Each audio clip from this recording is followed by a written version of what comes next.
निस्संदेह हमारी परंपरा और मजबूत होगी उन देशों में जहां हम मजबूत नहीं हैं। मुझे लगता है इससे कुंभ का एक संदेश पूरी दुनिया में जाए, इससे एक भारतीय परंपराओं को और बल मिलेगा। नमस्कार, भारत एक्सप्रेस देख रहे हैं आप, आपके साथ मैं हूं उज्जवल मिश्रा। प्रयागराज में कुंभ का भव्य आयोजन चल रहा है। करोड़ों लोग अब तक कुंभ में डुबकी लगा चुके हैं।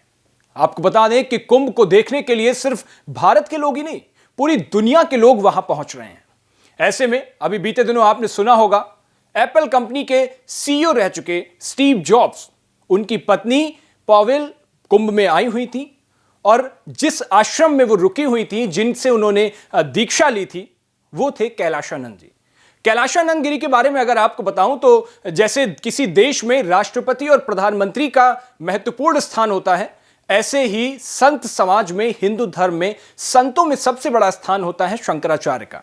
शंकराचार्य के बाद 13 मंडलेश्वर आते हैं और उन 13 अखाड़े होते हैं और उन 13 अखाड़ों के महामंडलेश्वर होते हैं।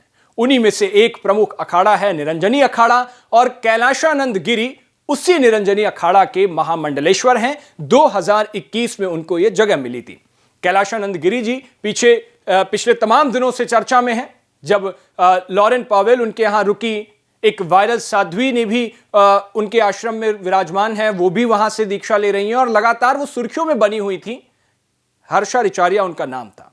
अब कैलाशानंद गिरी जी ने आज बातचीत की है भारत एक्सप्रेस से, किस तरीके से पॉवेल वहां पर रुकी, कैसे उन्होंने पूजा पाठ किया, विदेशी लोगों को कैसे हिंदू धर्म आकर्षित कर रहा है। इस बारे में हमारे संवाददाता पीयूष राय ने कैलाशानंद गिरी जी से बातचीत की है। सुनिए उन्होंने क्या कुछ कहा। ये ऐसे जो कार्यक्रम है, मुझे लगता है इससे कुंभ का एक संदेश पूरी दुनिया में जाएगा और इससे एक कुंभ का वातावरण लिटरेचर के रूप में, पुस्तक के रूप में आ सकता है। मुझे लगता है ऐसे वैचारिक जो कुंभ हैं वो जरूर होने चाहिए हर शिविर में और इससे एक कुंभ के ऊपर मंथन होगा।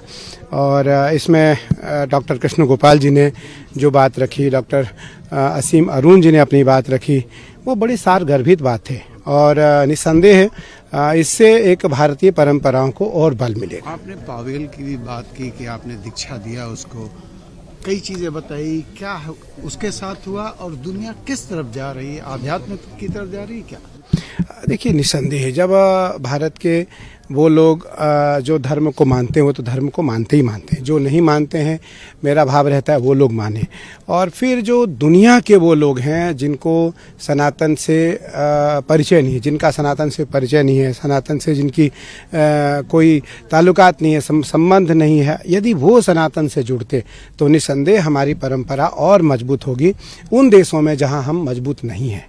पॉवेल को आपने कब दीक्षा दी, क्या हुआ? हमने 14 जनवरी मकर संक्रांति के दिन स्नान के पश्चात जब मैं आया, रात्रि में 10:10 पर उसका मुहूर्त निकला और उसको बीज मंत्र की दीक्षा दी गई और यह बड़ा ही एक अद्भुत क्षण था उसके लिए हम तो दीक्षा देते रहते हैं सबको, लेकिन उसके लिए अद्भुत क्षण था कि उस दीक्षा के बाद उसको एक अच्छी सनातन परंपरा की अनुभूति हुई, आध्यात्मिक अनुभूति हुई और उसको उसने सबके सामने प्रकट किया और अपनी बात रखी कि आज मेरा जो जीवन है वो धन्य हुआ और हमारे अंतःकरण में एक आत्मीयता की, आध्यात्म की जागृति हुई, उसकी अनुभूति मुझको हुई।